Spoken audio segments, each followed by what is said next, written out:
This right here is the reason why I don't trust Filoni, and a lot of people really don't trust him and are tired of him. The Ahsoka show with the Rebels characters and everything like that, I know that he established Thrawn in the Rebels, but for the dialogue to be thrown in there that Thrawn is a heir to the Empire and everything like that in the trailers and so forth, and just for the vibe of it to feel like that, I feel like he's also giving a middle finger to Zahn, Timothy Zahn, and that trilogy, that Thrawn trilogy with Heir to the Empire, Dark Forces, and The Last Command. I feel like he's just giving a middle finger to that because the main characters of that story is Luke, Han, and Leia, with Thrawn and everything like that. Now he's mixing it up with only the Rebels characters. Will we see Luke, Han, and Leia in this? They should be around.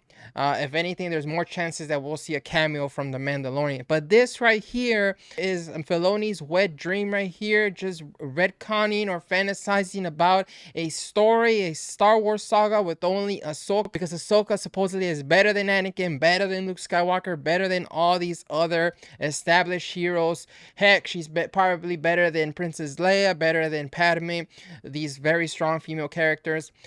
George Lucas had an intention with her in the Clone Wars to kind of show Anakin struggle and learn and mature, and she should have died in Order 66. If they had brought her back for Rebels, she should have died at the hands of Vader and no more. But I guess they had that world between worlds where Ezra pulls her in.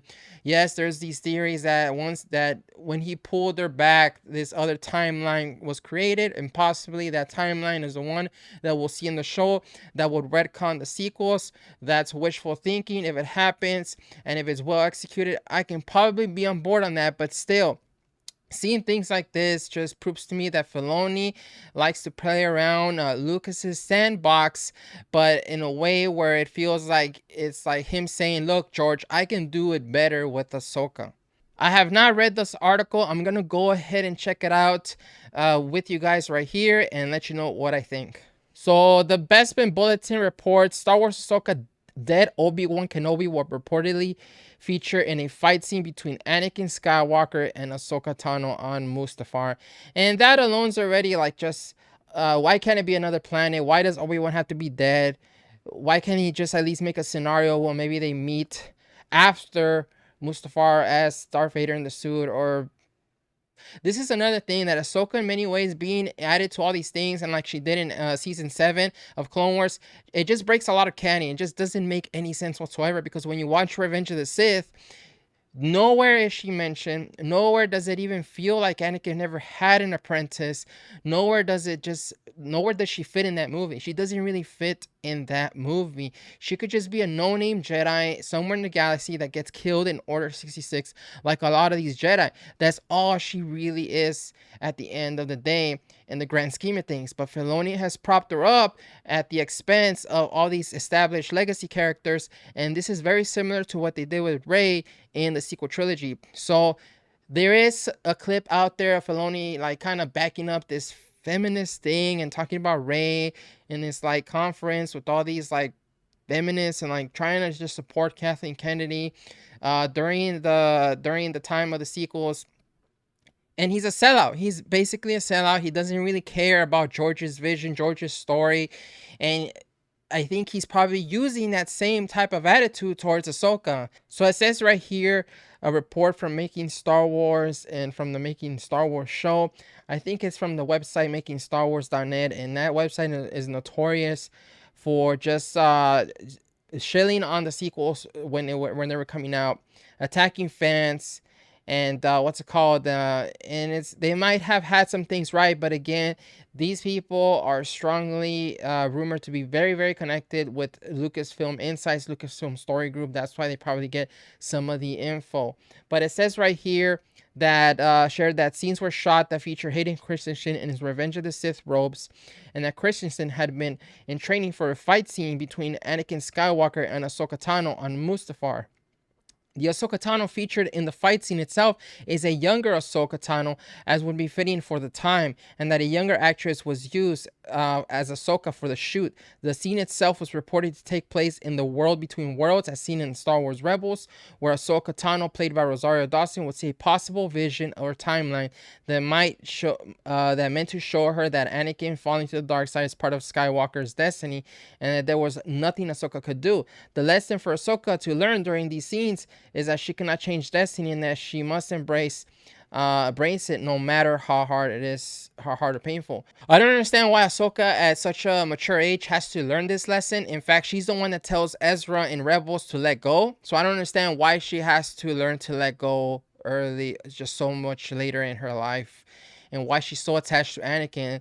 And the Rosario Dawson stuff that we've seen in The Mandalorian, she talks about Anakin sometimes, but not in a like, oh, like I miss him, I need him, or anything like that. Not in a fully attached way.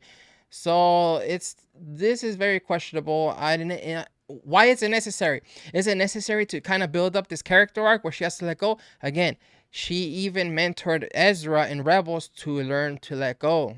So this was reported a few months ago, and Now Making Star Wars briefly says that it expands on those scenes shot last year during his YouTube show, added that a dead Obi-Wan Kenobi was present for those scenes when they were being shot, and that it was seemingly shot two ways.